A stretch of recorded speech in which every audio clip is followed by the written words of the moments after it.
Սա կատարյալ աղետ էր Իսրայելի համար։ Ռիգայից Մոսկվա կարծեմ 500 կիլոմետր է ու բանով, այսինքն կործանիչը պատկերացրեք ինչ արագությամբ այնտեղ կարող է հասնել։ 2008 թիվը իմ կարծիքով շրջադարձային էր միջազգային հարաբերությունների համար։ Միացյալ Նահանգները ի վերջո պատրաստ չեն նույն բանը անել Լեհաստանի կամ Չեխիայի համար կամ Ֆրանսիայի համար, բայց Իսրայելի համար պատրաստ է ամեն ինչ անել, ինչպես տեսնում ենք։ Ավելի մեծ փորձանք Իսրայելի համար, քան նման անվերապահաջակցությունը գոյություն չունի։ Գրանտները, որ գալիս էին արևմուտքից, հենց չէին գալիս, հենց այնպես չէին գալիս։ 7 տարվա մեջ այս իշխանությունը փորձանքից բացի ոչինչ չի բերել։ Պիտի ժողովրդին համոզեր, որ պետք է առաջին հերթին ազատվել սրանցից, հերետիկոս հայտարարությունը, երկրորդականը նույնիսկ թե ով կգա իշխանության, սա կատարյալ ավանտյուրա է քաղաքականությունից, խայտառակություն է սա փորձանքի է բերելու Հայաստանը, ժամանակն է որ բոլորը սթափվեն։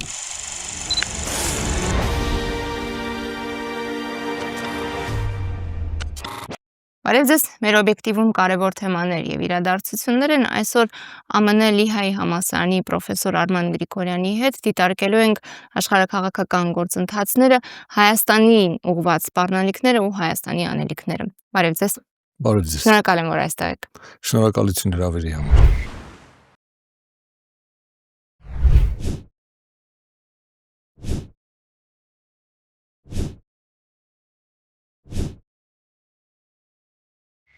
Պարոն Գրիգորյան, մենք ականատեսնենք աշխարհակարգի փոփոխմանը, ըստ երևույթին անցումային փուլն է, որն ուղեկցվում է պատերազմներով, պայթյունավտանգ իրավիճակներով, թեժացումներով, եւ որքան այդ թեժացումները շատանում են, կոնֆլիկտները շատանում են, այնքան ավելի հաճախ է շրջանառվում են թեզը, որ Միացյալ Նահանգները միայնակ այլևս չի կարող վճռել համաշխարհային խնդիրները, կա գնահատական, որ այս նոր աշխարհակարգը ձևավորվում է արևմուտքի արևելքի նկատմամբ այդ 100-ամյա դոմինանտության թուլացմամբ եւ եթե մենք դիտարկենք վերջին թեժացումը Իրան-Իսրայել հակամարտությունը, մարդիկ, որոնք այդ հակամարտության այս 12-օրյա պատերազմի շերտերն էին դիտարկում, հանգեցին այն եզրահանգմանը, որ իրականում այդ հանգուցալուծում համարվողը հրադադարը հնարավոր դարձավ Չինաստան, Միացյալ Նահանգներ, Ռուսաստան աշխատանքի եւ հաղորդակցման շնորհիվ։ Մենք կարող ենք եզրահանգել, որ թե այս վեճը եւ դրա որոշակիորեն հանգուցալուծումը եւ թե այդուհետ դրան հաջորդող վեճերն ու հանգուցալուծումները ամեն անգամ մեկ քայլով մոտեցնելու են բազմաբևեռ աշխարհակարգի կայացմանը։ Ես կարծում եմ բազմաբևեռ աշխարհակարգն արդեն իրականություն է։ Եվ դուք ճիշտ եք ասում, որ վաղուց արդեն դրա մասին խոսակցություններ կան, որ այդ բավականին երկար ժամանակ տևած դոմինացիան արևմուտքի հիմա վերագնահատման ու վերաիմաստավորման կարիք ունի, այլևս մենք նույն աշխարհում չենք ապրում, ինչը գոյություն ուներ Սառը պատերազմի ավարտից անմիջապես հետո, իմիջիայլոց Սառը պատերազմի ավարտից հետո ստեղծված աշխարհակարգը եւ Միացյալ Նահանգների դոմինանտ դիրքը կարելի է ասել, որ դա պատմականորեն, չնայած եղել են ուրիշ էպիզոդներ պատմության մեջ, երբ որևէ երկիր դոմինանտ դիրքեր է ունեցել, բայց այդքան տարբեր պարամետրերով եւ այդ աստիճանի դոմինանտ դիրք, ինչ որ Միացյալ Նահանգները ունեին, ասենք 90-ական թվականներին, պատմության մեջ երևի նախադեպը չունի։ Դրա մասին նույնիսկ հետաքրքիր հոդված կա, մի քանի ուրիշ ուսումնասիրություններ կան, իսկապես չափազանց դոմինանտ էր Միացյալ Նահանգների դիրքը։ Բայց երկու բան պետք է ասել այս կապակցությամբ։ Նախ, եթե նույնիսկ որևէ երկիր, որևէ նման իրավիճակում հայտնված երկիր ամեն ինչ ճիշտ անի եւ ամեն ինչ ռացիոնալ անի, եթե նրանց բոլոր ստրատեգիական հաշվարկները ճիշտ լինեն, այդ տեսակ սիստեմները երկար չեն գոյատևում։ Դրանք անկայուն սիստեմներ են, անկայուն այն իմաստով, որ միշտ սիստեմի տրամաբանությունը հակված է բալանսավորման, այսինքն թույլ չտալու, որ որևէ երկիր դոմինանտ լինի։ Սա այդ հայտնի ռեալիզմի ուսմունքի կարևորագույն պնդումներից մեկն է։ Միրշայմերի։ Միրշայմերը նույնպես դրա այդ հիմա կարելի է ասել պատրիարքներից մեկն է բանի, այդ դպրոցի, բայց սա ավելի հին պատմություն ունի, դրա այդ փաստարկի ամենասիստեմատիկ վերլուծությունը թերևս պատկանում է Քենեթ Ուոլթսին, 20-րդ դարի ամենամեծ մտածողներից մեկին միջազգային հարաբերությունների ասպարեզում, եւ նա էր իր 78 թվականին լույս տեսած գրքում Theory of International Politics։ Այնտեղ նա բացատրում էր, թե ինչու այդ սիստեմները եւ ընդհանրապես ուժի դիսբալանսը երկար գոյատևել չի կարող, եւ դա բխում է այն ենթադրություններից, որը բնորոշում է հենց ռեալիզմի ուսմունքը։ Այսինքն, եթե պետությունները գոյություն ունեն անարխիայի պայմաններում, երբ նրանց գլխին ուրիշ պետություն չկա, նրանք չեն կարող վստահել միմյանց մտադրություններին, նրանք միմյանց վնասելու կարողություն ունեն, հետևաբար որևէ երկրի դոմինանտ դիրքերը, եթե նույնիսկ այդ երկիրն իրեն ճիշտ է պահում, լավ է պահում, ագրեսիվ չի պահում եւ այլն, միշտ կասկածի մտավախությունների առարկա են լինելու, վաղը մյուսօր կարող է կոնֆլիկտ լինել, նրանց մտադրությունները կարող են փոխվել եւ նրանք կարող են շահագործել իրենց դոմինանտ դիրքերը։ Հետևաբար սիստեմը միշտ ձգտում է բալանսի։ Սա Ուոլթսի ամենահիմնական փաստարկն էր, Միրշայմերը նույնպես այդ փաստարկի կողմնակից է որոշ վերապահումներով, որոշ ճշգրտումներով։ Եվ ընդհանրապես սա ռեալիզմի ուսմունքի ամենակարևոր բաներից մեկն է, ամենակարևոր պնդումներից մեկն է։ Հիմա, ինչպես ասացի, նույնիսկ եթե որևէ երկիր իրեն ճիշտ է պահում, ռացիոնալ է պահում, չափավոր է պահում, մյուսների մոտ կասկածներ, մտավախություններ չի առաջացնում, չի շահագործում իր դիրքերը, իր դոմինանտ դիրքերը, այդ համակարգի այդ տրամաբանությունը միևնույն է աշխատելու է, ըստ Ուոլթսի։ Բայց այստեղ պետք է ասել, որ Միացյալ Նահանգները այնքան էլ խոհեմաբար չվարվեցին իրենց դոմինանտ դիրքի հետ եւ թույլ տվեցին իրենց ինչ-որ բաներ, ինչ-որ քայլեր, ինչ-որ վարքագիծ, պարբերաբար, որը թերևս արագացրեց այդ process-ը։ Եվ նույն ռեալիզմի ներկայացուցիչները քննադատում էին այդ քաղաքականությունը։ Նույն ռեալիզմի ներկայացուցիչները սովորաբար ռեալիզմի ուսմունքի ջատագովներին միշտ համարում են նրանց նկատմամբ վերաբերմունքն այնպիսին է, որ նրանք ընդհանրապես նրանց նորմերը չեն հետաքրքրում, խաղաղություն չի հետաքրքրում, նրանց ինչ-որ դոմինացիայի ձգտումը բան ռացիոնալ է ռեալիստների համար եւ այլն, բայց դա շատ խեղված պատկերացում է ռեալիզմի ուսմունքի մասին, ռեալիզմի տեսության մասին։ Նրանք իրականում, քանի որ հասկանում են այդ սիստեմի այդ տրամաբանության սկզբունքները, նրանք ավելի հաճախ հակված են խորհուրդներ տալու, որ չի կարելի սրել ուրիշների մտավախությունները, չի կարելի ուրիշների մտավախությունների կրակի վրա բենզին լցնել եւ այլն։ Չափավոր վարքագիծը, ստատուս քվոն պահելը եւ ռևիզիոնիստական որևէ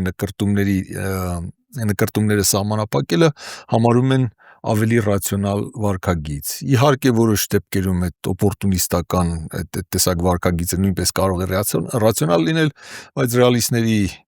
գոնե մի ենթադպրոց կա, որը խստորեն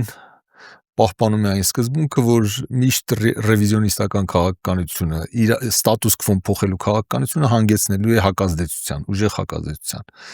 Եվ շատ տարօրինակ է, որ այդ 90-ականներին ստեղծված ստատուս քվոն, հետ սառը պատերազմյան ստատուս քվոն, որ Միացյալ Նահանգների շահերից էր բխում համարյա ամբողջապես։ Այսինքն շատ քիչ բան կար,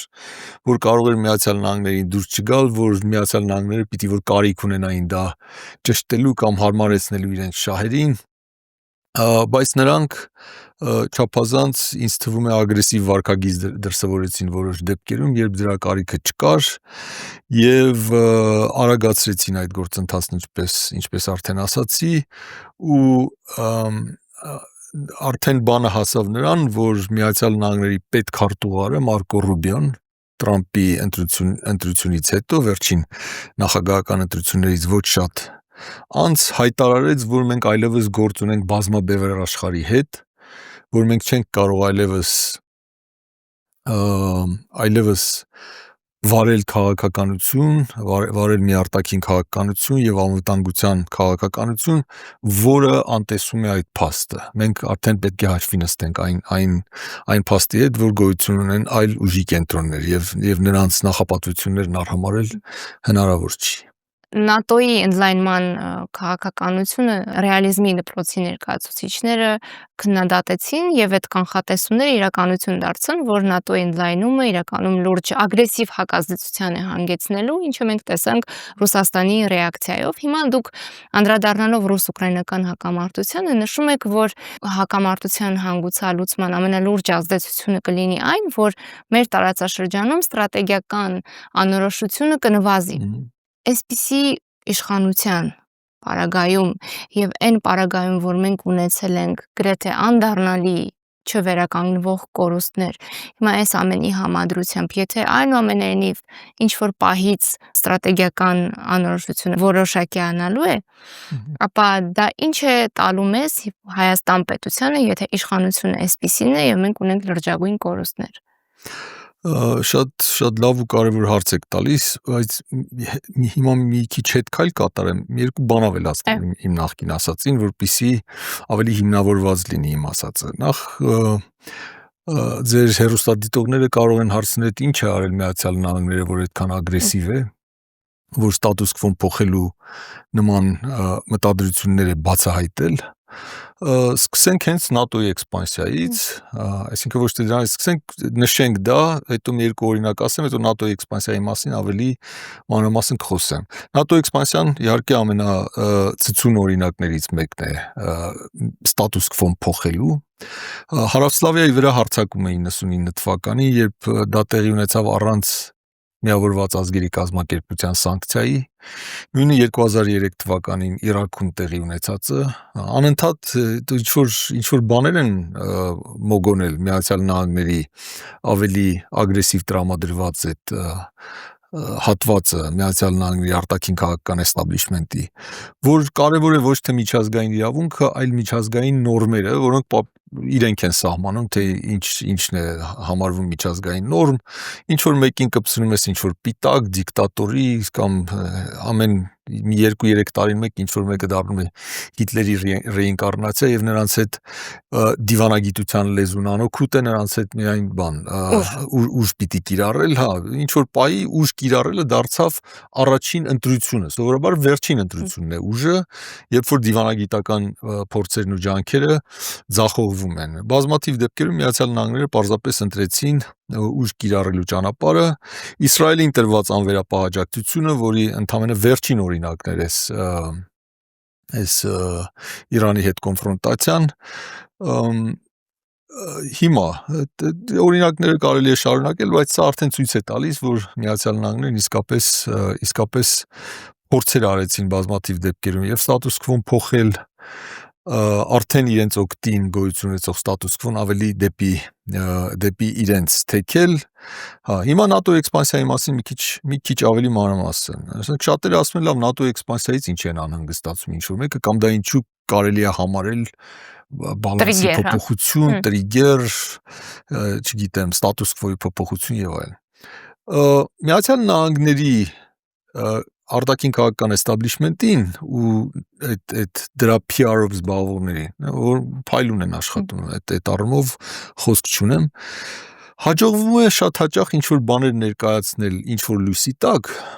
որոնք այդ բանի հետ կապ չունեն։ ՆԱՏՕ-ն բան չի, բարեկամների ժողովուրդների բարեկամության ակումբ չի։ Այսինքն շատ հաճախ այդպես է ներկայացվում դեմոկրատական հասարակությունների ինչ որ ակումբի պես մի բան, մարդու իրավունքները պաշտպանող երկրների, այնտեղ նույնիսկ Միացյալ Նահանգներում վերջերս մի բան ստեղծվեց, մի think tank ստեղծվեց, ուղեղային կենտրոն, որի անունը բան էր, Organization for the Defense of Democracy, հիմա անունը լավ չեմ ժողովրդավարության, նույնիսկ այդ մարդիկ խորհուրդ էին տալիս, որ ավանդական դաշինքների փոխարեն, դաշինքների չէ, որ այդ գոյություն ունեցող միջազգային ինստիտուցիոնալ համակարգը որ կա, ՄԱԿ, միջազգային իրավունք եւ այլն, որ դա պետք է փոխարինվի մի ուրիշ սկզբունքով, որ որոշողը դեմոկրատիաները պիտի լինեն։ Դեմոկրատիան էլ իրանք են որոշողը, այսինքն անունը եթե դեմոկրատիա ես դնում, ամեն ինչ կարելի է, հասկանում եք։ Այդ տեսակ բաներ սկսեցին անել, լրջությունը կորցրին, բայց էլի եմ ասում, այդ PR-ը շատ հաճախ աշխատում է, եւ ես Հայաստանում եմ շատ հաճախ նկատում, թե դրան ինչ լրջությամբ են վերաբերվում ինչ որ մարդիկ, թե ինչ այդ բան անգլերեն ասում են mannequin, այդ սև ու սպիտակ ինչ որ բան են, ինչ որ իմիջ կա Հայաստանի միջազգային հարաբերությունում, մի կողմում դեմոկրատական արևմուտքն է, մյուս կողմում դեմոնիզացված Ռուսաստանը, Իրանը, չգիտեմ, Չինաստանը եւ այլն։ ՆԱՏՕ-ն ռազմական դաշինք է, ուրիշ ոչինչ։ ՆԱՏՕ-ն ուրիշ ֆունկցիա չունի։ Նրա գործը այդ անդամ երկրների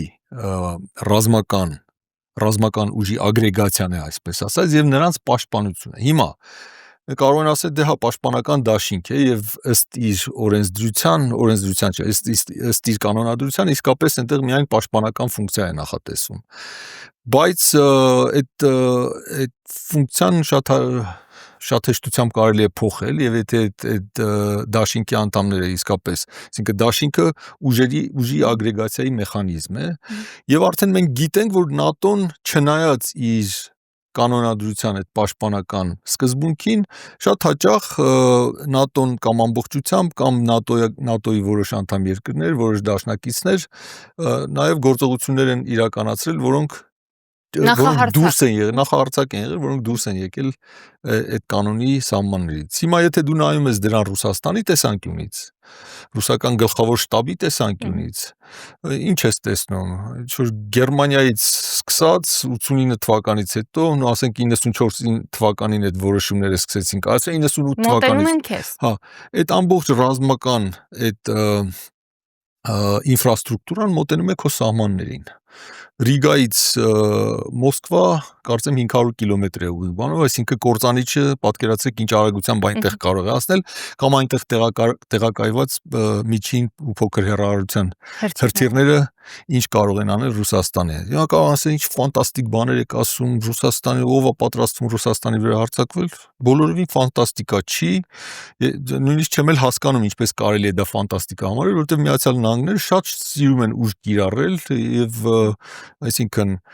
դժվար է հիշել մի ինչ որ 5 տարվա շրջան է վերջի 30 տարվա մեջ, որ Միացյալ Նահանգները ուժ չի կիրառել որևէ երկրի դեմ։ Անընդհատ շատ զբաղված է Միացյալ Նահանգների արտաքին ներողություն, Միացյալ Նահանգների ռազմական էստաբլիշմենտը անընդհատ շատ զբաղված է։ Հիմա մի ուրիշ հարց էլ կարող են տալ։ Լավ, եթե դա Միացյալ Նահանգների ստրատեգիական շահերից չէր բխում, իսկ իմ ասածը ենթադրում է, որ դա Միացյալ Նահանգների ստրատեգիական շահերից չէր բխում, այդ տեսակ վարքագիծը, քանի որ դա հակազդեցության էր հանգեցնելու, ասեմ այստեղ նաև, որ բազմաթիվ այդ փորձերը ուժ կիրառելու ձախողվել են, դրանք ավարտվել են շատ վատ արդյունքով, նույն Իրաքի պատերազմը վերցնենք, Վիետնամը, հա, ավելի բանը, ես սառը պատերազմի ավարտից հետո վարքագծի մասին եմ խոսում, ճիշտ եք ասում, Վիետնամն էլ էր խայտառակություն, իմիջիայլոց Վիետնամի ժամանակ դրան հակադրվող ամենակարևոր մտավորականները նույն ռեալիստներն են, հայտնի ռեալիստները, Ուոլթսը, Մորգենթաուն եւ այլն։ Լավ, ինչու են այդ տեսակ ոչ օպտիմալ վարքագիծ որդեգրում շատ հաճախ, եթե պարզ ստրատեգիական անալիզը ցույց է տալիս, որ դա վտանգավոր է, որ դա կարող է հակազդեցության հանգեցնել, եւ նաեւ, ասենք, այդ փորձը ունենք արդեն մի քանի ձախողված նման էքսպերիմենտների, նման գործողությունների, երբ արտաքին հակառակորդի այդ մի քիչ դիսցիպլինա պարտադրող գործոնը վերանում է որևէ երկրի համար, այդ երկրի ներսում արտաքին քաղաքականությունը սկսում է դառնալ ինչ-որ շուկայի պես մի բան, որտեղ կամ շուկայի չէ, տորտի պես մի բան, որից տարբեր կտորներ են փորձում պոկել տարբեր շահախմբեր, այսինքն տարբեր հատվածներ հասարակության կամ որևէ երկրի էստաբլիշմենտի տարբեր հատվածներ կարող են տարբեր շահագրգռություններ ունենալ երկրի արտաքին քաղաքականության վերաբերյալ։ Եվ դա օգտագործել ներսում, ներքաղաքական Այսինքն դրա հիմնական մոտիվը ներքաղաքական է կամ տնտեսական է ենթադրենք, բայց դա կապված է այն բանի հետ, թե ինչ արտաքին քաղաքականություն է վարում այս կամ այն երկիրը։ Հիմա օրինակ շատ հետաքրքիր համեմատություն կարելի է անցկացնել Միացյալ Նահանգների վերաբերմունքի Ռուսաստանի եւ Չինաստանի նկատմամբ Միացյալ Նահանգների վերաբերմունքի միջև։ Եթե նայում ես բազմաթիվ տեսանկյուններից, որոնց այդ դիրքերից արդարացվել է Ռուսաստանի նկատմամբ ավելի կոշտ քաղաքականությունը, այդ բոլոր արդարացումները ու բացատրությունները շատ ավելի կիրառելի են Չինաստանի պարագայում։ Նույն եթե ուղղակի վերցնենք զուտ ռեալիզմի տեսանկյունից, որ Չինաստանը կարող է վտանգ դառնալ, որովհետև Չինաստանը արագաճող երկիր է, ավելի մեծ պոտենցիալ ունի ստրատեգիական մրցակից դառնալու Միացյալ Նահանգների համար։ Ներողություն եւ իրենց ռազմավարական փաստաթղթում էլ Չինաստանը իբրև թշնամի է նշված, իսկ Ռուսաստանը հակառակորդ։ Ճիշտ է, դա ավելի վերջերս տեղի ունեցավ եւ անկախ նրանից թե փաստաթղթերում ինչ է նշված, վերջի մի քանի տարվա մեջ Չինաստանի նկատմամբ վերաբերմունքը փոխվել է, բայց 90-ականներին, 2000-ականներին Ռուսաստանի նկատմամբ վերաբերմունքը շատ ավելի կոշտ էր, քան Չինաստանի նկատմամբ։ Հիմա Ռուսաստանին քննադատում էին, ես ինչ իմանամ, մարդու իրավունքների ոտնահարումների մեջ, ժուրնալիստներ սպանելու մեջ, որ Ռուսաստանը դեմոկրատական չէր, որ Ռուսաստանը ինչ-որ ագրեսիվ նկրտումներ ուներ եւ այլն։ Չինաստանը այդ բոլոր առումներով շատ ավելի քննադատելի էր, քննադատության ենթակա էր, քան Ռուսաստանը։ Բայց Չինաստանի նկատմամբ վերաբերմունքը ավելի մեղմ էր, քան Ռուսաստանի նկատմամբ մի պարզ պատճառով։ Չինաստանի հետ Միացյալ Նահանգները տնտեսական շատ լուրջ հարաբերություններ ունեին եւ Միացյալ Նահանգների ներսում կային շահախմբեր, այսինքն կոնտրլոբիներ, որոնք կարող էին հակազդել Չինաստանի դեմ ավելի կոշտ քաղաքականության ջատագովների։ Նման կոնտրլոբի Ռուսաստանի պարագայում պարզապես գոյություն չուներ։ Եվ այդ տարբեր շահախմբերի համար իրենց շահերը անուղղակիորեն պաշտպանել Ռուսաստանին հակառակորդ դարձնելով շատ ավելի հեշտ էր։ Ասենք այդ մի լայն կոալիցիա էր, որի մեջ մտնում էին եւ ռազմաինդուստրիալ կոմպլեքսը, որին լուրջ հակառակորդ էր պետք, Ալ-Կաիդայով 13 ավիակիր չես արդարացնի, կամ F-35-ի ծրագիրը Ալ-Կաիդայով չես արդարացնի, լուրջ մրցակից է պետք։ Ռուսաստանը այդ դերը կատարեց, սկսած այդ ռազմաինդուստրիալ կոմպլեքսից վերջացրած, ասենք, մարդու իրավունքների լոբիով, որ էլի Սաուդյան Արաբիայի հետ այդքան բան չեն, ավելի հաշտ են, քան Ռուսաստանի հետ, չնայած Սաուդյան Արաբիայի պարագայում ավելի շատ բան կա ասելու մարդու իրավունքների առումով, որովհետև Սաուդյան Արաբիայի պարագայում էլ բան կա, հակազդեցություն կա, կոնտրլոբի կա եւ այլն։ Մի խոսքով, տեղի ունեցողը սա էր, եւ ՆԱՏՕ-ի էքսպանսիան շատերը կանխատեսում էին, ՆԱՏՕ-ի էքսպանսիան այդ ամենակարևոր գործիքն է Ռուսաստանի հետ այդ հակամարտ քաղաքականության։ Շատերը կանխատեսում էին դեռ 90-ական թվականներից, որ դա հանգեցնելու է Ռուսաստանի հետ լուրջ առճակատման, ինչը եւ տեղի ունեցավ, ընդ որում դա տեղի ունեցավ ոչ թե Ուկրաինայում սկզբից, դա տեղի ունեցավ Վրաստանում։ 2008 թիվը իմ կարծիքով շրջադարձային էր միջազգային հարաբերությունների համար, որովհետև դա էր իրականում առաջին դեպքը, երբ ռուսները իրենց դժգոհությունը եւ իրենց սպառնալիքները, որ նրանք կհակազդեն այդ քաղաքականության ի վերջո, դրան ինչ-որ օպերատիվ տեսք ստացավ։ Դա չնայած այդ պատերազմը վրացիները սկսեցին Ცხինվալի վրա հարձակվելով, բայց դա կապ ուներ, այսինքն Ռուսաստանի հակազդեցությունը կապ ուներ նաեւ այդ մյուս մոտիվի հետ, որ նրանք փորձում էին կանխել հետագա այդ ընթացքը Վրաստանին ու ՆԱՏՕ-ին, Ուկրաինային ՆԱՏՕ ընդունելու եւ այլն։ Հիմա դրա շարունակությունը ավելի մեծ արտահայտությունը Ուկրաինայի պատերազմն էր, որը հիմնականում հենց դրա մասին էր, չնայած այնտեղ այդ Լուգանսկի ու Դոնեցկի ժողովրդի խնդիրն էլ կար, ուրիշ խնդիրներ էլ կային, բայց հիմնական խնդիրը այդ մեխը բանն էր, ՆԱՏՕ-ի էքսպանսիան էր եւ արևմուտքի մերժումը Ուկրաինայի չեզոքությունը ճանաչելու։ Եվ դա հանգեցրեց պատերազմի, ինչը շարունակվում է մինչև օրս, եւ սա բան է արել, սա իսկապես այդ աշխարհակարգի փոփոխության ամենակարևոր դրսևորումներից մեկն է, որ Ռուսաստանը փաստորեն կարողացավ ինչ որ սահման խախտեց, Ռուսաստանը զինված ուժ կիրառեց Ուկրաինայի դեմ եւ չնայած Միացյալ Նահանգներն ու իր դաշնակիցներն այդ աստիճանի մեծ օգնություն հատկացրեցին, նրանք ակնհայտորեն չեն կարողանում Ռուսաստանին պարտության մատնել եւ իրենց կամքը Ռուսաստանին այլևս չեն կարողանում պարտադրել։ Հիմա ինչ վերաբերում է մեզ եւ մեր վրա ունեցած ազդեցությանը այդ իրադարձությունների, մեզ մոտ արդեն քանի տարի իշխանության է մի խումբ մարդկանց, որոնք ունիկալ չեն պոստկոմունիստական տարածքում, Արևելյան Եվրոպայում, նախկին Խորհրդային Միությունում, նրանք համարում են, որ շատ ավելի նախընտրելի է արևմտյան ճամբար անցնելը, արևմտյան ճամբարից անվտանգության երաշխիքներ ստանալը, նրանք Ռուսաստանի հետ մեր հարաբերությունները համարում են վասալական, ինչը ենթադրաբար նույնը չի լինելու արևմուտքի հետ հարաբերությունների պարագայում, արևմուտքը ավելի տեխնոլոգիապես զարգացած է, ինչ որ արժեքների առումով մենք ավելի ընդհանրություններ ունենք եւ այլն եւ այլն, այսինքն ամբողջ Արևելյան Եվրոպայում եւ նախկին Խորհրդային հանրապետությունների մի մասում դա շատ տարածված մտայնություն էր, դրա ջատագով քաղաքական ուժեր կային եւ այլն, ու այսօր մեզ մոտ իշխանության են այդ ուժերը։ Հիմա նախ շատ վիճելի են այդ ենթադրությունները, թե մեր հարաբերությունները Ռուսաստանի հետ վասալական են, իսկ արևմուտքի հետ վասալական չեն լինելու։ Եթե նույնիսկ համաձայն են, որ Ռուսաստանը բոլոր ասիմետրիկ դաշինքների պայմաններում սահմանման հարց է դա վասալական կանվանես, թե ինչ կանվանես, իհարկե փոքր երկրները ինչ որ կախվածություն ունեն, ասիմետրիկ կախվածություն ունեն մեծ դաշնակիցներից, բայց տարբերությունը, թե որքանով է դա տարբեր, ասենք ՆԱՏՕ-ի պարագայում կամ արևմտյան այդ երկրների պարագայում ինձ համար խիստ վիճելի է։ Դե օրինակը բերում են, տեսեք, Միացյալ Նահանգները ինչ լավ դաշնակից է Իսրայելի համար։ Միացյալ Նահանգների այդ անվերապահ աջակցությունը Իսրայելին, ուրեմն նախ դա շատ ունիկալ երևույթ է միջազգային հարաբերություններում։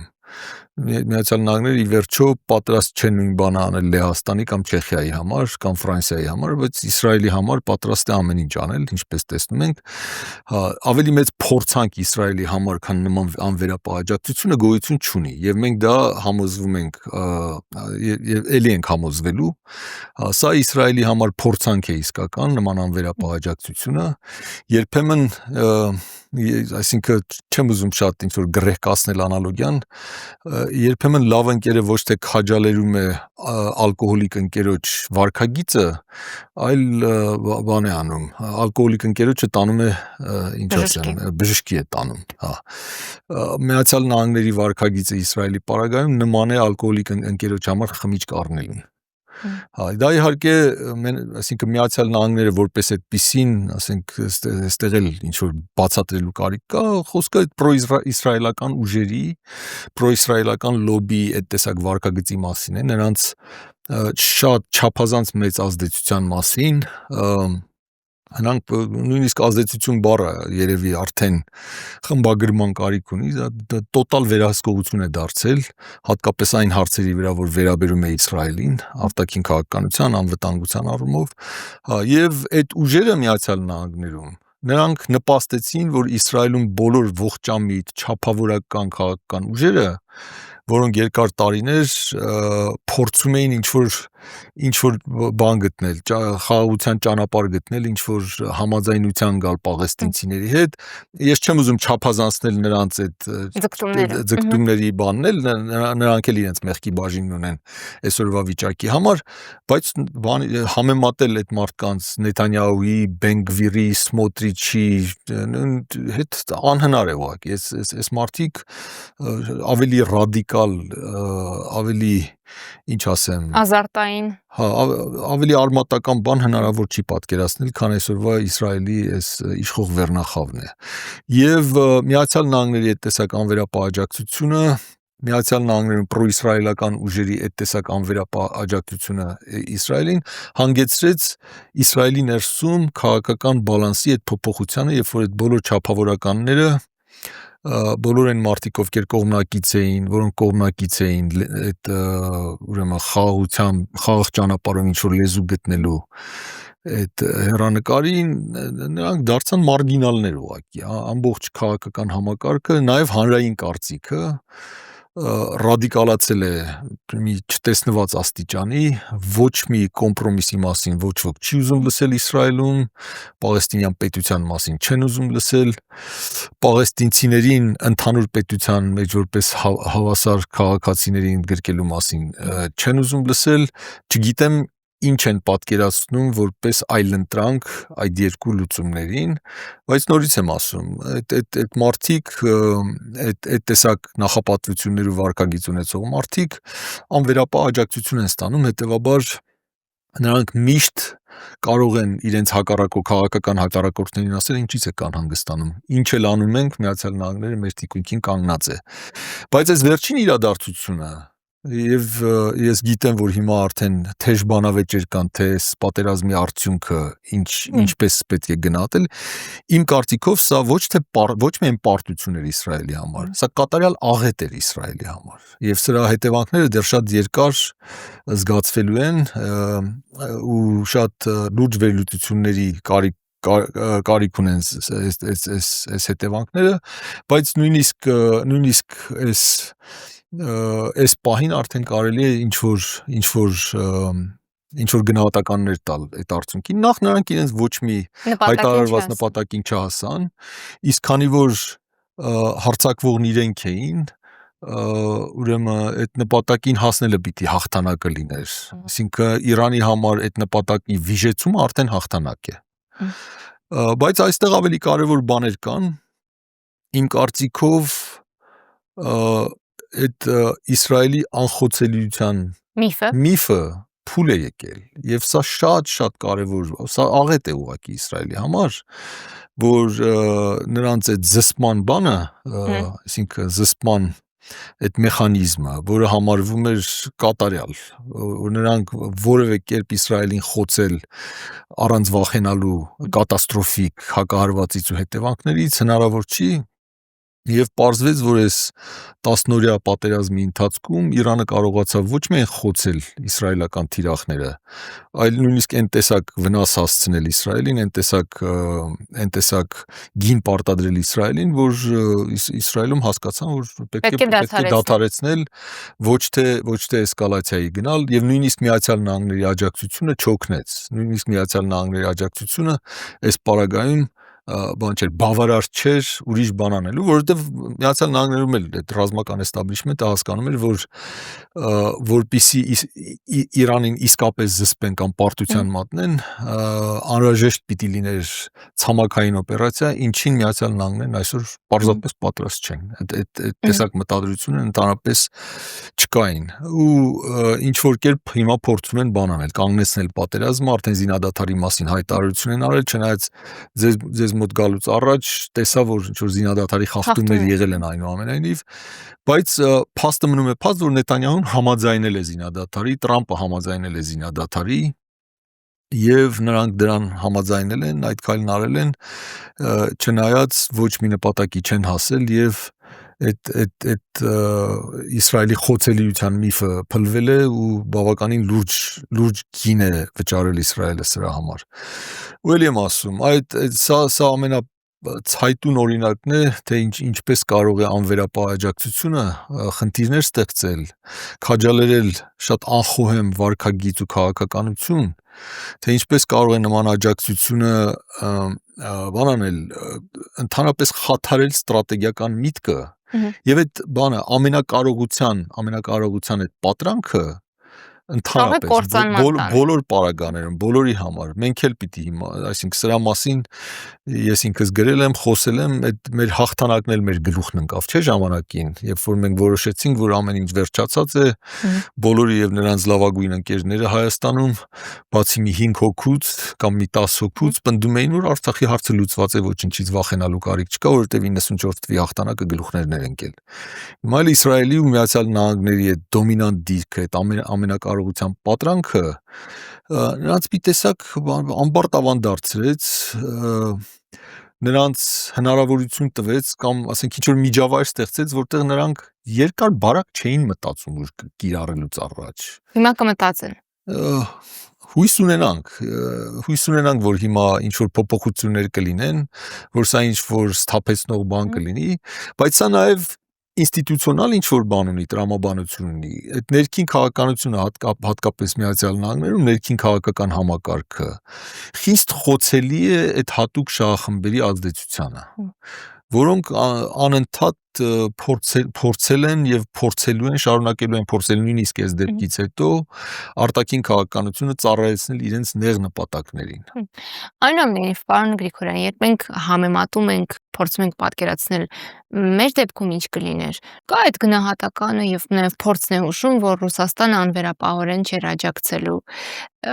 Թող անվերապահորեն աջակցեր ու մենք ազարտի գնայինք, բայց լիներ այդ աջակցությունը չկա։ Հա, եթե Ոչ մարդիկ անվերապահը կա, ոչ էլ այն բավարարը կա ըստ գնահատականի։ Ես համաձայն չեմ այդ գնահատականի հետ, ես այն փոքրաթիվ մարդկանցից եմ, որոնք բան են արել։ Այդ կոնսենսուսի դեմ են խոսել եւ խոսում են արդեն քանի տարի։ Այդ տեսակետը, որ Ռուսաստանը մեզ լքեց, որ Ռուսաստանը բավարար նվիրված դաշնակից չէր մեզ, որ Ռուսաստանը պարտավոր էր մեզ անվերապահորեն աջակցելու, բայց անվերապահ չաջակցեց, ես ուղղակի չեմ հասկանում որտեղից են գալիս այդ խոսակցությունները։ Այսինքն մասամբ հասկանում եմ, մասամբ հենց այս օրինակն է շատերի գլխի մեջ, որ այ իդեալական դաշնակիցը Ամերիկայի պես դաշնակիցն է Իսրայելի համար։ Այսինքն մենք ուզում ենք կամ ինչ որ մարդիկ ակնկալում էին ժամանակին կամ այդ իղձը ունեին հայ-ռուսական հարաբերությունները տեսնելու այնպիսին կամ որ հայ-ռուսական հարաբերությունները դառնան այնպիսին, ինչպես Ամերիկայի ու Իսրայելի հարաբերություններն են։ Նախ նորից եմ ասում, դա շատ վատ կլիներ Հայաստանի համար։ Անվերապահ աջակցությունը ընդհանրապես շատ վտանգավոր է եւ մարդկանց համար եւ Դա պետությունների հասկանալի է, համար։ բավարար աջակցությունը։ Բավարար աջակցություն Ռուսաստանը մեզ ցույց է տվել։ Ռուսաստանը 94 թվականից սկսած նույնիսկ դրանից առաջ երբեք գոնե մի անգամ չի հայտարարել, որ իրենք պատրաստ են, որևէ ռուսական իշխանություն չի հայտարարել, որ իրենք պատրաստ են անժամկետ անորոշ ժամանակով ուրեմն աջակցելու Հայաստանին պահպանել 94 թվականի զինադադարով ստեղծված ստատուս քվոն։ Նրանք երբեք նույնիսկ չեն էլ ակնարկել, որ պատրաստ են ճանաչելու Ղարաբաղի անկախությունը կամ միացումը Հայաստանին։ Երբեք նման բան չի եղել։ 94 թվականից սկսած նրանք այն տեսակետն են ունեցել, որ լավ, մերոնք վերցրին այդ տարածքները, հետո դա պիտի փոխանակվի ինչ-որ բանի հետ, ինչ-որ պայմանավորվածության պիտի հասնենք Նկատի Ադրբեջանի ունեք հետ։ անկեղծ եւ ուղիղ են հարաբերվում։ Ուրիշ այսինքն մի բան կա, մի օրինակ կա, որ նրանք ուրիշ բան են մեզ ասել։ Բայց մենք այլ ակնկալիք ենք ունեցել։ Բայց դա մեր խնդիրն է, որ մենք այլ ակնկալիք ենք ունեցել։ Ով էր մեզ այդ իրավունքը կամ պատճառը տվել այլ ակնկալիք ունենալու, երբ որ քո դաշնակիցն ազնվորեն քեզ ասում էր, որ մեր աջակցության սահմանները սրանք են։ Դե Դրանից մենք ավելի լավ գիտենք, թե որն է Ռուսաստանի շահը։ Հա, դա է խնդիրը, մենք Ռուսաստանի շահեր ենք վերագրել հաճախ, հետո հիասթափվել ենք Ռուսաստանից, երբ որ նրանք այդ վերագրումով չեն առաջնորդվել։ Ոչ միայն նրանք չեն ասել երբեք նման բան։ Այստեղ ուրիշ խնդիր էլ կա։ Սա ցույց է տալիս նաև մեզ մոտ ստրատեգիական վերլուծության շատ ցածր մակարդակը, շատ ինչ ասեմ, այդ իղձերը, ցանկությունները ստրատեգիական վերլուծության հետ շփոթելու այդ հակվածությունը։ Ինչի մասին եմ ես խոսում։ Ռուսաստանը Թուրքիայի հետ սկսեց որոշակի հարաբերություններ կառուցել մոտավորապես 2010 թվականից հետո։ Դա շատ կարևոր էր Ռուսաստանի համար, հատկապես այդ ՆԱՏՕ-ի էքսպանսիայի պարագայում, Միացյալ Նահանգների հետ սրվող հարաբերությունների պայմաններում նրանք անընդհատ Ռուսաստանի ստրատեգիան էր դա դարձել արևմտյան դաշինքում սեպեր փնտրելը։ Նրանք փորձեցին դա նույնիսկ Գերմանիայի պարագայում Շրոդերի իշխանության ժամանակ, Ֆրանսիայի հետ են նման փորձեր արել, որտեղ ֆրանսիացիք պարբերաբար, ասենք Միացյալ Նահանգներից իրենց անկախությունը բանանելու, շեշտելու փորձեր են անում եւ այլն։ Եվ նրանց ստրատեգիական շահերից էր բխում այդ տեսակ սեպեր փնտրելը եւ այդ տեսակ բաներ շահագործելը, երբ նման հակասություններ էին ծագում Միացյալ Նահանգների ու նրա դաշնակիցների միջև, ելնելով նրանց այդ կոնֆրոնտացիոն հարաբերություններից Միացյալ Նահանգների հետ։ Հիմա մենք սրանից կարող ենք նեղանալ, բողոքել, վիրավորվել, ռուսները իրենց շահերով են առաջնորդվում առաջին հերթին, ռուսները մեր շահերով չէին առաջնորդվելու եւ Թուրքիայի հետ հարաբերությունները երբեք որևէ պարագայում մեզ նեղացնել, չնեղացնելու ինչ որ այդ բանի այդ սկզբունքի վրա չէին կառուցելու։ Մեզ ընդհանրապես պետք էր հասկանալ դա, որ ռուսները այս տեսակ Ռուսաստանի արտաքին քաղաքականության մեջ այս տեսակ մոտիվ կա եւ այս տեսակ փոփոխություն կա եւ դա ինչ է նշանակում մեզ համար։ Ռուսները շատ նախանձախնդիր էին այն հարցում, որ հերթական Ուկրաինան կամ Վրաստանը չունենան իդեմս Ադրբեջանի եւ նույնպես Ադրբեջանի ու Հայաստանի միջև, եթե նույնիսկ ոչ համահեռավոր, բառը equidistant բառն եմ ուզում հայերեն թարգմանել, եթե նույնիսկ այդ չէր իրենց քաղաքականությունը, եթե նույնիսկ նրանք Հայաստանի հետ ավելի սերտ հարաբերություններ ունեին, նրանք չէին ուզում Ադրբեջանին լրիվ թշնամացնել, իրենց շահերից դա չէր բխում պարզապես։ Մեզնից պահանջվում էր ընդամենը հասկանալ դա,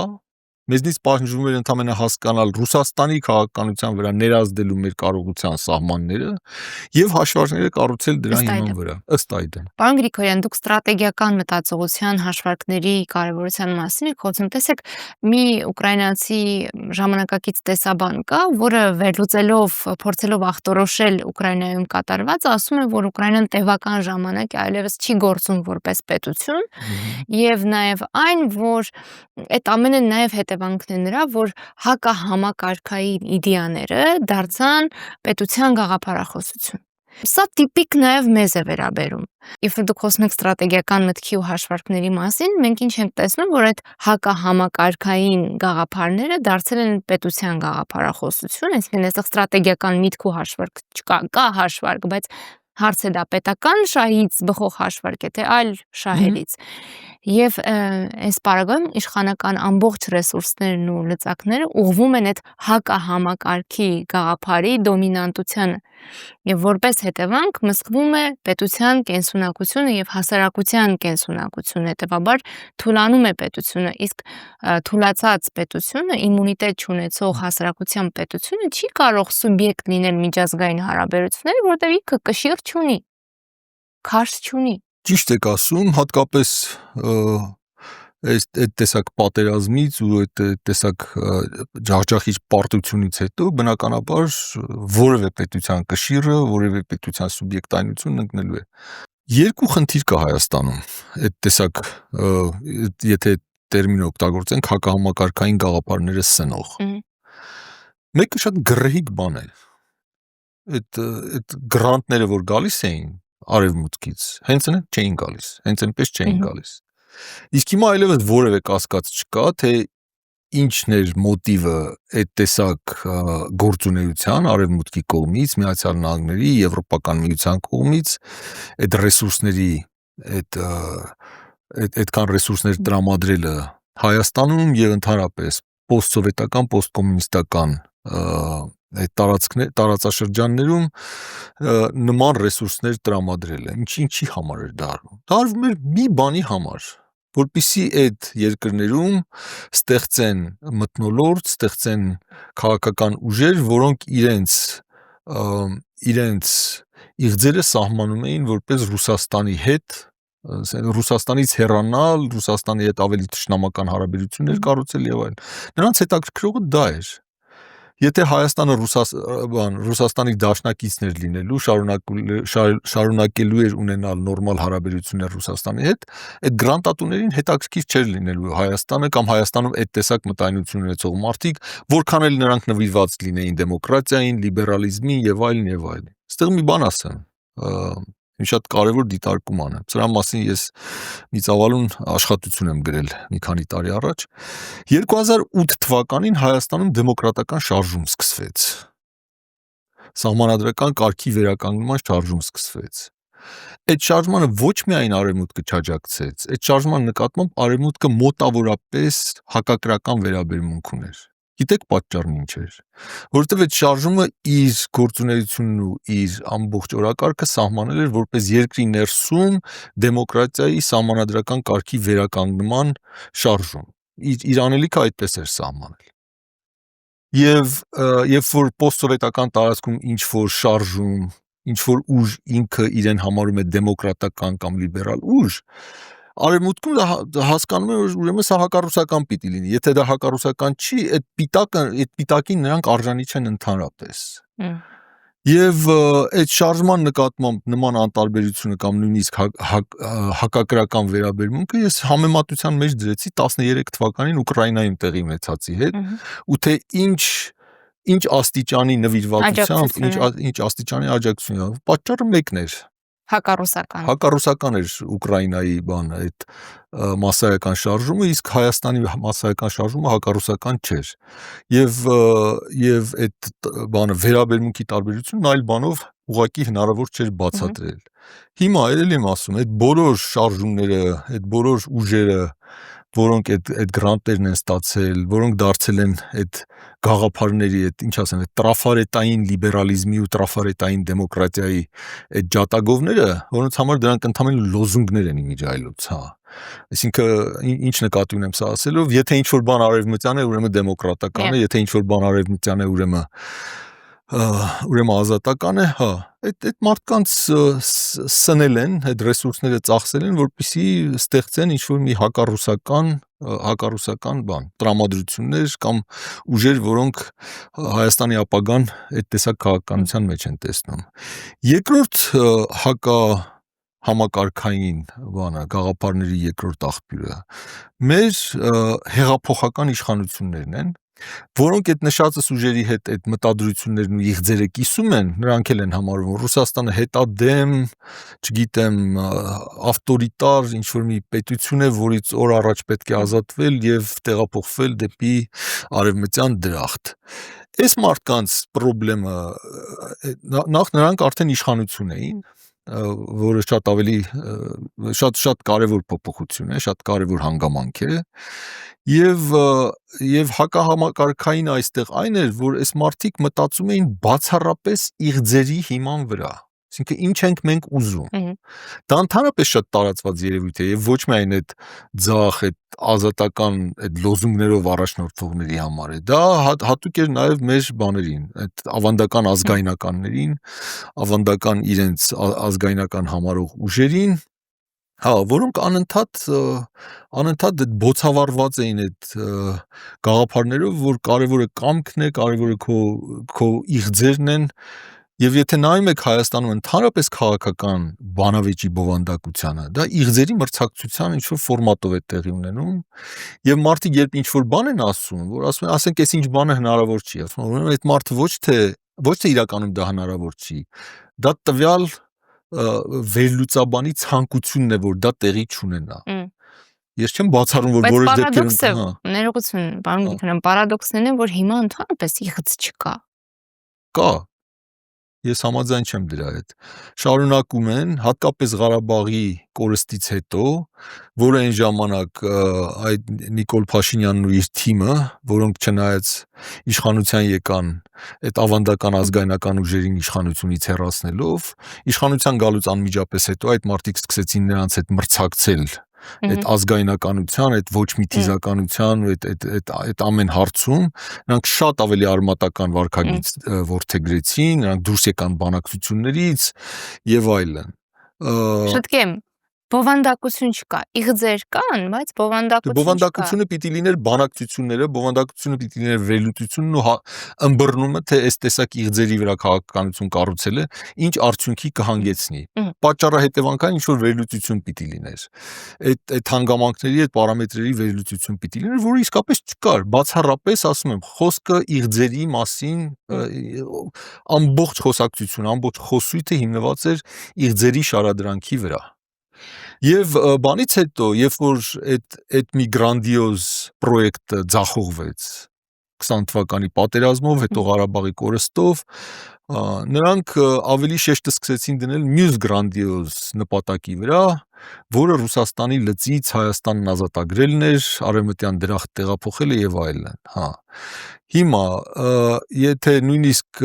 մյուս բաները չվիճարկենք, ասենք Ուկրաինայի ու Վրաստանի օրինակները տեսնելուց հետո նման բան որդեգրելը, նման քաղաքականություն որդեգրելը, այն պարագային, որ մենք դեռ չլուծված խնդիրներ ունենք մեր հարևանների հետ եւ որևէ մեկը մեզ ալտերնատիվ անվտանգության համակարգ չէր առաջարկում, իսկապես որ նայում ես, ինչ որ մեկ բան եմ անում, որ շատ ջղայնանում եմ այս բաների մասին խոսելիս, որ կոպիտ համեմատություններ եմ անում, կարծես թե հարբած 4 տարեկան երեխաների բան արած են, այդ դիզայն արած քաղաքականություն լինի սա։ Շատ էլ մեղմ էր։ Իսկ իրականում երևի մեղմ է։ Ու բանը, այդ որոշել են, որ առանց այլընտրանքի ունենալով Ուկրաինայի, Ռուսաստանի ներողություն, Ուկրաինայի ու Վրաստանի օրինակը, իրենք նույն ճանապարհով պիտի շարժեն, չգիտեմ ինչի վրա են հույս դրել։ Պարոն Գրիգորյան, եթե թույլ կտաք, մի առիթով ելքերի մասին եք խոսել, լուծումների, ու մեջբերել եք հայտնի տնտեսագետի միտքը, որ իրականում լուծումներ չկան, կան կոմպրոմիսներ, այսինքն, եթե ինչ-որ բան ուզում ես ձեռք բերել, դրա համար պիտի պատրաստ լինես գին վճարելու։ Եվ նաև ընդգծել եք, որ մեզ մոտ ելքերը անպայման հրաշքների հետ են ասոցացվում։ Այնուամենայնիվ, մենք մի իրականություն ունենք, երբ քիչ թե շատ adekvat մարդիկ, քարոզչական ծածկույթից քիչ թե շատ պաշտպանված մարդիկ, ասում են, լավ, մենք հրաշքներ չենք ուզում, բայց նաև չենք հավատում այլևս կոմպրոմիսին, որովհետև մենք ինչ ունեինք շատ թանկ Արցախը կորցրինք, ոչինչ ձեռք չբերեցինք, դրա համար շատ թանկ գին վճարեցինք, անդառնալի գին, կոմպրոմիս չկար։ Ոչ կոմպրոմիսին են հավատում, ոչ էլ հրաշքի են հավատում։ Բայց կոմպրոմիս կար, մենք չուզեցինք այդ կոմպրոմիսը, մենք ենք մերժել այդ կոմպրոմիսը։ Հիմա կա հնարավորություն։ Հիմա արդեն բանը, եթե նույնիսկ կոմպրոմիս կա, հաստատ նույն կոմպրոմիսը չի, այդ գնահատքը արդեն գնացել է, Մենք մերժեցինք կոմպրոմիսը, ստացանք պատերազմ, պարտություն, ջախջախվեցինք, թուլացանք եւ ուրեմն հետո սկսեցին մեզ ինչ-որ բաներ պարզապես պարտադրել։ Կոմպրոմիսներ տեղի են ունենում, երբ որ դու կարող ես ինչ-որ բան պարտադրել հակառակորդին։ Քո, այսպես ասած, սակարկության պարտներին կարող ես ինչ-որ բան պարտադրել, կամ ինչ-որ բան կարող ես փոխանակել։ Հիմա 20 թվականի պատերազմից առաջ մենք ունեինք որոշակի կարողություն Ադրբեջանի ինչ-որ գին պարտադրելու պատերազմի դեպքում եւ ունեինք այդ տարածքները Արցախից դուրս, որը կարող ենք փոխանակել ու ինչ-որ բան ստանալ, ինչ-որ կարգավիճակ Արցախի համար, ինչ-որ շատ ավելի ցանկալի ստատուս քվո, քան այն ինչ-որ ստացանք։ Մենք այդ գինը ինչ-որ կար պարտադրեցինք արդեն պատերազմի ժամանակ Ադրբեջանին, դրանից հետո երբ որ այդ զինադադարը եղավ, արդեն ջախջախված էինք։ Տարածքներն էլ նրանք գրավեցին, ոչ թե մենք դա ինչ-որ բանի հետ փոխանակեցինք։ Հիմա մենք ոչ բան ունենք պարտադրելու, կարողություն ունենք ինչ-որ բաներ պարտադրելու, ոչ փոխանակելու առանձնապես։ Հիմա գնաց այս իշխանությունը, ենթադրենք իրենք ինչ-որ տարբերակով գնացին։ Իրենցից հետո կյանք պիտի լինի, չէ՞։ Կյանք պիտի լինի անպայման։ Հիմա ասեմ, թե ինչն է ներկայումս այս նախ բան, այս խոսակցությունն էլ շատ հետաքրքիր է, որ ասում են, լավ, դուք ինչ կանեիք։ Ես չեմ հասկանում, ոնց կարելի է այս վիճակի մասին խոսել առանց առաջին հերթին բարձրացնելու այս իշխանության կատաստրոֆիկ պատասխանատվության հարցը։ Գիտեք ինչու է այս հարցը անընդհատ տրվում, պարոն Գրիգորյան, որովհետև կա այսպիսի մտայնություն, որպեսզի այս իշխանությանը այլընտրանք ձևավորվի, պիտի հասարակությանը առաջարկվի այլընտրանքային գաղափար ծրագիր, որ մարդիկ տեսնեն, որ չէ։ Բան չունեմ ասել։ Կա ուղղություն դեպի ուր կարելի է գնալ։ Ինքնըստինքյան այս իշխանությունը կպարտվի։ Նախ արդեն այն հանգամանքը, որ 7 տարվա մեջ այս իշխանությունը փորձանքից բացի ոչինչ չի բերել, պիտի ժողովրդին համոզեր, որ պետք է առաջին հերթին ազատվել սրանցից, երկրորդական է նույնիսկ, ես գիտեմ ինչ հերետիկոս հայտարարություն եմ անում, երկրորդական է նույնիսկ թե ով կգա իշխանության, որտեղ դեմոկրատիայի իմաստը իրականում ամենահիմնական, ֆունդամենտալ իմաստը ձախողված իշխանությունից հեռացնելն է։ Եթե դա տեղի չի ունենում, եթե իշխանությունը կարող է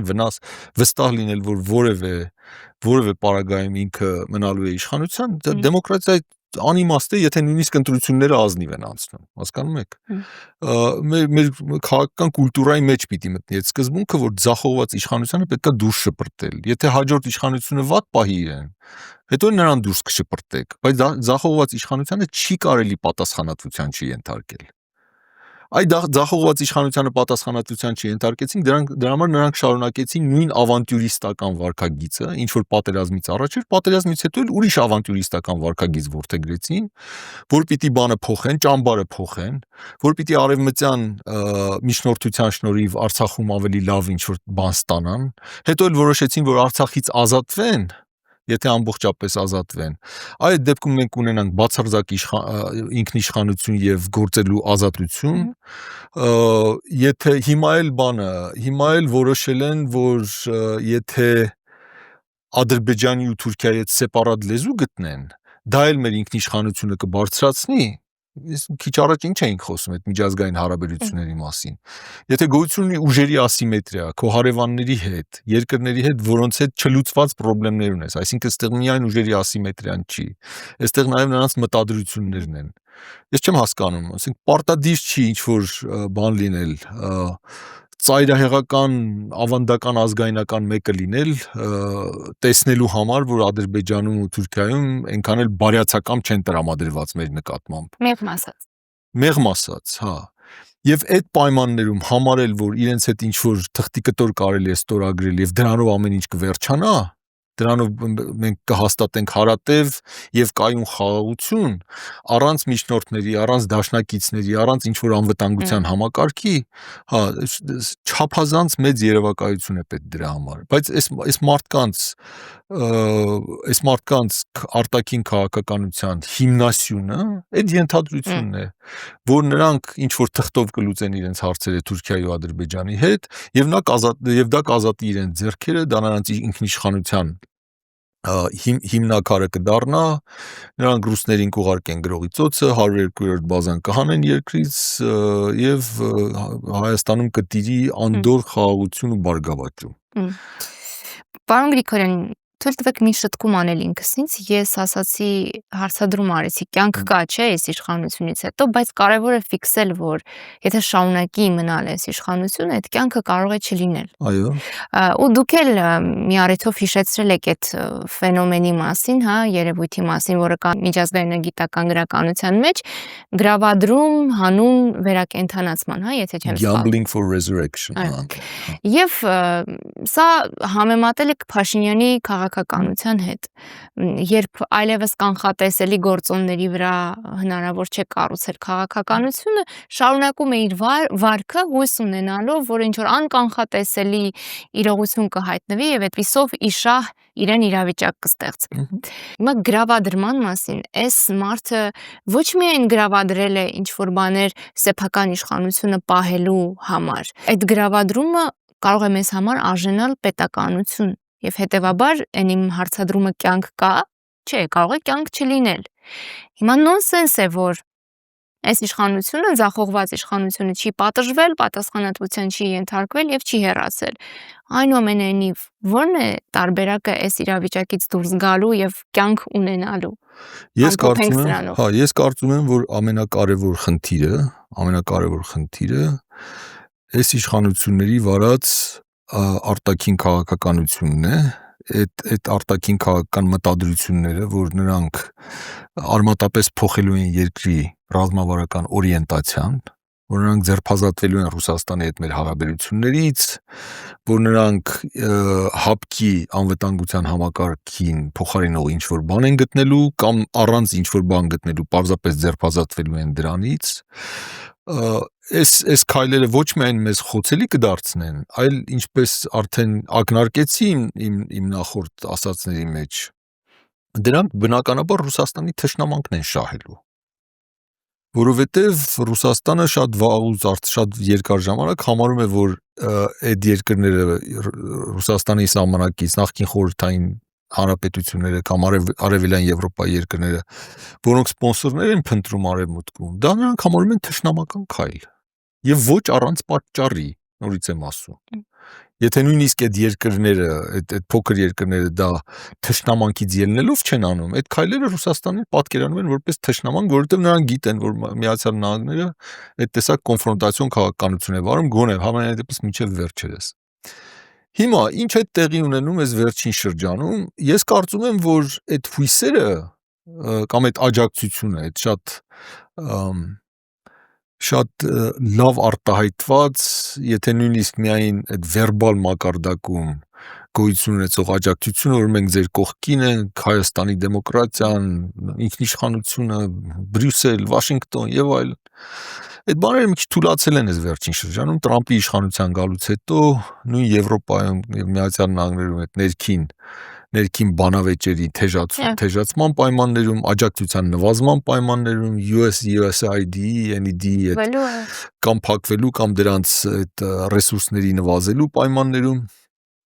բայց նրանք չեն հրաժարվում այդ մտադրություններից այնուամենայնիվ հիմա էլ որոշել են, որ հիմնական շեշտը պետք է դնել Թուրքիայի եւ Ադրբեջանի հետ առանձին լեզու գտնելու այդ մտադրության վրա, որ դա անելուց հետո մենք կունենանք լիակատար ինքնիշխանություն, մենք մեր հարևանների հետ հարաբերությունները կկարգավորենք եւ ռուսների կարիքը չենք ունենա եւ դա մեզ թույլ կտա դուրս գալ այդ Ռուսաստանի ազդեցության ծիրից։ Ես կարծում եմ, որ սա պետք է դառնա լուրջ քաղաքական բանավեճի առարկա, մենք այլևս պիտի թոթափենք այդ բանը, մի տեսակ համենայնդեպս իմ պես մարդիկ, որոնք երբեք իրենց չեն համարել պրոռուսական, որոնք երբեք ինչ-որ կապվածություն չեն ունեցել ռուսական այս կամ այն ինչ-որ բանի հետ, ինստիտուտի հետ, Ռուսաստանում ես չեմ սովորել, ընդհանրապես կապ չունեմ ես Ռուսաստանի հետ։ Ու հետևաբար միշտ ամեն անգամ այս բաների մասին խոսելիս մենք ինպես մարդիկ անընդհատ ինչ-որ մի տեսակ արդարացողի դերում են եղել, բացատրողի դերում են եղել, արդեն բավական է, պետք է ձերբազատվել դրանից, սա կատարյալ ավանտյուրա է այս քաղաքականությունը, խայտառակություն է սա փորձանքի է բերելու Հայաստանը, ժամանակն է, որ բոլորը սթափվեն եւ հասկանան, որ չի կարելի առանց դաշնակցի, առանց անվտանգության համակարգի քո հետ պրոբլեմներ ունեցող հարևանների հետ ուղղակի ինչ-որ թուղթ ստորագրել եւ հույս ունենալ, որ դա կապահովի քո անվտանգությունը։ Սա պետք է դառնա մեր քաղաքական բանավեճերի հիմնական առարկան եւ այդ դեմագոգիան նաեւ, որ եթե մենք դեմ ենք խոսում այս process-ին, եթե մենք քննադատաբար ենք տրամադրված այս հայ-ադրբեջանական գործընթացի կամ հայ-թուրքական գործընթացի նկատմամբ, ուրեմն խաղաղություն չենք ուզում, այդ որպեսզի բացահայտվի թե դա ինչ աստիճանի դեմագոգիա է, ասում եմ, պետք է բանարվի, այդ process-ը եւ այդ հարցերը դրվեն այս ընդհանուր կոնտեքստի մեջ, որ սա ոչ թե հարևանների հետ հարաբերությունները ճշտելու մասին է, այլ այդ հարևանների հետ ինչ-որ բան ստորագրելը այս մարդկանց կարծիքով միջոց է հիմնական նպատակին հասնելու համար, որը Հայաստանը բանանելն է, այդ եղած անվտանգության համակարգից հանելն է, ինչը ես համարում եմ ավանտյուրա, ինչը ես համարում եմ շատ վտանգավոր։ Շնորհակալություն, պարոն Գրիգորյան, հենց այս կարևոր մտքով էլ ամփոփենք մեր հաղորդումը։ Ես էլ եմ շնորհակալ։